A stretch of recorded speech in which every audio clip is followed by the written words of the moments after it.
اعوذ باللہ من الشیطان الرجیم بسم اللہ الرحمن الرحیم۔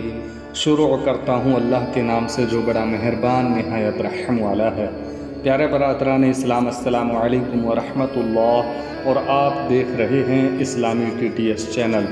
مجھے امید ہے کہ آپ تمامی حضرات خیر و عافیت سے ہوں گے، اور اللہ تبارک و تعالی سے دعا ہے کہ اللہ تعالی تمام امت مسلمہ کو سلامت رکھے۔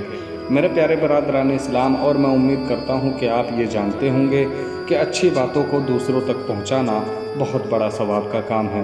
اگر آپ جانتے ہیں اور ہمارے اس ثواب کے کام میں شرکت کرنا چاہتے ہیں تو ہماری ویڈیو کی تھوڑی سی بھی باتیں آپ کو اگر کہیں سے بھی اچھی لگتی ہیں تو ثواب کی نیت سے ویڈیو کو دوسروں تک شیئر ضرور کر دینا، اور چینل پر نئے آئے ہیں اور اسی طرح کی ویڈیو دیکھنا پسند کرتے ہیں تو ہمارے چینل کو سبسکرائب کر لینا، اور ساتھ میں بیل آئیکن والے بٹن کو بھی پریس کر دینا، تاکہ ہماری اچھی آنے والی ویڈیو آپ تک پہنچ سکے اور آپ دین اور اسلام کی باتیں سن کر اپنے ایمان میں اضافہ کر سکیں۔ تو چلیے اپنی بات شروع کرتے ہیں۔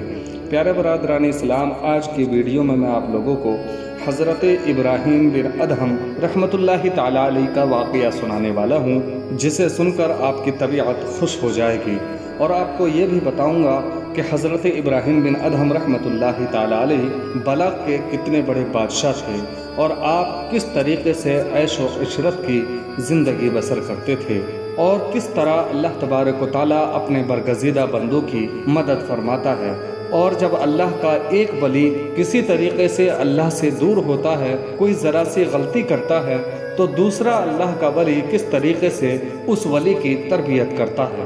پیارے برادران اسلام، اس واقعے سے آپ کو بہت کچھ سیکھنے کو ملے گا۔ انشاءاللہ مکمل طریقے سے ڈیٹیل کے ساتھ آپ کو ساری باتیں بتانے کی کوشش کروں گا۔ مجھے امید ہے کہ آپ اس سے بہت کچھ سیکھیں گے۔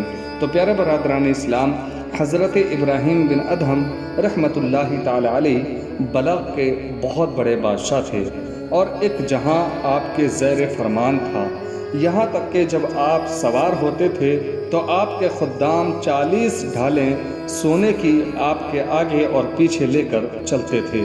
ایک رات آپ اپنے شاہی بستر پر سو رہے تھے تو آدھی رات کے وقت آپ کو چھت پر آہٹ معلوم ہوئی، تو آپ نے آواز دے کر پوچھا کہ چھت پر کون ہے؟ تو کسی نے جواب دیا کہ میرا اونٹ کھو گیا ہے، میں اپنا اونٹ تلاش کر رہا ہوں۔ تو حضرت ابراہیم بن ادہم رحمۃ اللہ تعالی علیہ نے فرمایا کہ اے نادان، اونٹ کا چھت پر کیا کام ہے؟ کیا کبھی اونٹ بھی چھت پر ملا کرتے ہیں؟ تو کسی نے جواب دیا کہ اے غافل، تو خدا کو شاہی تخت پر ڈھونڈتا ہے، کیا کوٹھے پر اونٹ ڈھونڈنے سے یہ بات زیادہ تعجب کی نہیں کہ شاہی عیش و عشرت اور غفلت کے بستر پر خدا کو ڈھونڈا جائے؟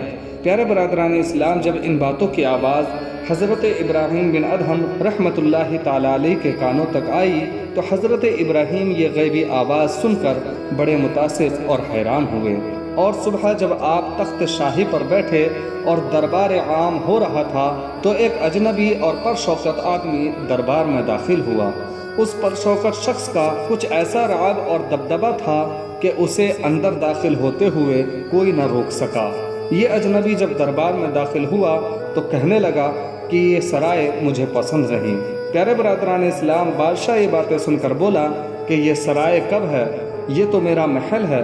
تو اس اجنبی نے پوچھا کہ یہ بتاؤ کہ آپ سے پہلے یہ محل کس کے پاس تھا؟ بادشاہ بولا کہ میرے باپ کے پاس۔ تو اجنبی نے پوچھا کہ تیرے باپ سے پہلے یہ محل کس کے پاس تھا؟ تو بادشاہ نے جواب دیا کہ میرے دادا کے پاس۔ پھر اجنبی نے پوچھا کہ آپ کے دادا سے پہلے کس کے پاس تھا؟ تو بادشاہ نے جواب دیا کہ میرے دادا کے والد کے پاس تھا۔ اجنبی نے کہا تو گویا آپ سے پہلے اس میں آپ کے والد رہتے تھے، اور آپ کے والد سے پہلے آپ کے دادا اس میں رہتے تھے، اور آپ کے دادا سے پہلے ان کے والد رہتے تھے۔ تو اے بادشاہ، اب خود ہی سوچ کر بتائیے کہ سرائے اور کس کو کہتے ہیں؟ سرائے بھی تو وہی ہوتی ہے جس میں ایک جائے اور دوسرا آئے۔ پیارے برادران اسلام، اتنی باتیں کہہ کر وہ اجنبی شخص باہر نکل گیا اور پھر نہ جانے کہاں گم ہو گیا۔ پیارے برادران اسلام، پھر حضرت ابراہیم بن ادہم رحمۃ اللہ تعالی علیہ تخت سے اترے اور اس اجنبی کے پیچھے دوڑے، یہاں تک کہ ڈھونڈتے ڈھونڈتے اس اجنبی کو آپ نے پا لیا۔ اور پھر آپ نے اس سے دریافت کیا کہ آپ کون ہیں؟ تو اس نے جواب دیا کہ میں خضر ہوں۔ حضرت ابراہیم کے دل پر ان واقعات کا ایک گہرا اثر ہوا اور دنیاوی سلطنت کو خیرآباد کہہ کر آپ نے 9 برس تک ایک غار میں سکوت اختیار کر کے آپ نے بہت ہی عبادت اور ریاضت کی، اور پھر آپ آسمانی ولایت کے ایک درخشندہ ستارے بن چکے۔ پیارے برادران اسلام، اسی لیے تو حضرت مولانا رومی علیہ الرحمہ نے آپ کا یہی واقعہ لکھ کر پھر یہ بھی لکھا، تفصیل تذکرۃ الاولیاء کے صفحہ نمبر 127 پر ملاحظہ کریں کہ آپ ایک دن دریا کے کنارے بیٹھے اپنے ہاتھ سے اپنا پراہن سی رہے تھے کہ وہاں ایک امیر آدمی کا گزر ہوا۔ اس امیر آدمی نے آپ کو جب اس حال میں دیکھا کہ آپ اپنے ہاتھ سے اپنا پراہن سی رہے ہیں تو دل میں کہنے لگا کہ انہوں نے سلطنت چھوڑ کر اس فقیری میں کیا حاصل کیا۔ پیارے برادران اسلام، حضرت ابراہیم بن ادہم رحمۃ اللہ تعالی علیہ نے جب یہ باتیں سنی تو آپ اس خیال پر مطلع ہو گئے اور آپ نے جھٹ اپنے ہاتھ کی وہ سوئی دریا میں ڈال دی اور پھر بآواز بلند فرمایا کہ اے دریا کی مچھلیوں، میری سوئی مجھے واپس لا دو۔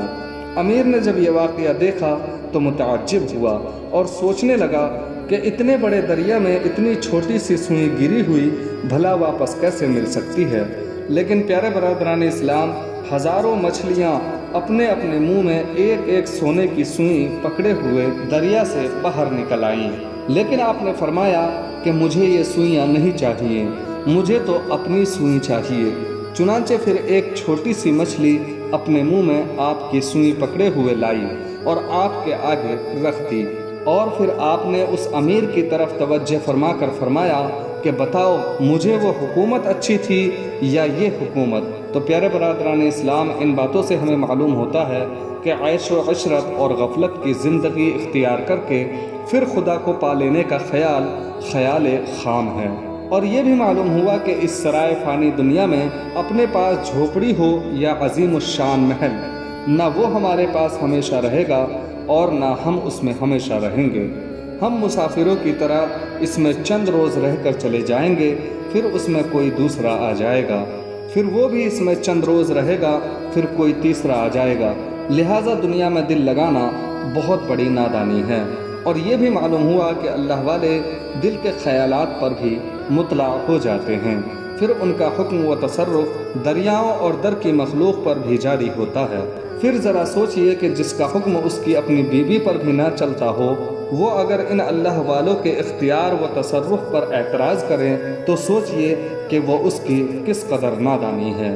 تو پیارے برادران اسلام، اللہ تبارک و تعالیٰ سے دعا ہے کہ اللہ تعالیٰ ہم تمام امت مسلمہ کو بزرگان دین سے صحیح لو لگانے کی توفیق عطا فرمائے اور دنیا میں دل لگانے سے بھی محفوظ عطا فرمائے، اور اللہ تبارک و تعالیٰ سے دعا ہے کہ اللہ تعالیٰ ہم تمام امت مسلمہ کو پکا سچا نمازی بنائے، آمین ثم آمین۔ تو پیارے برادران اسلام، آج کی ویڈیو میں بس اتنا ہی۔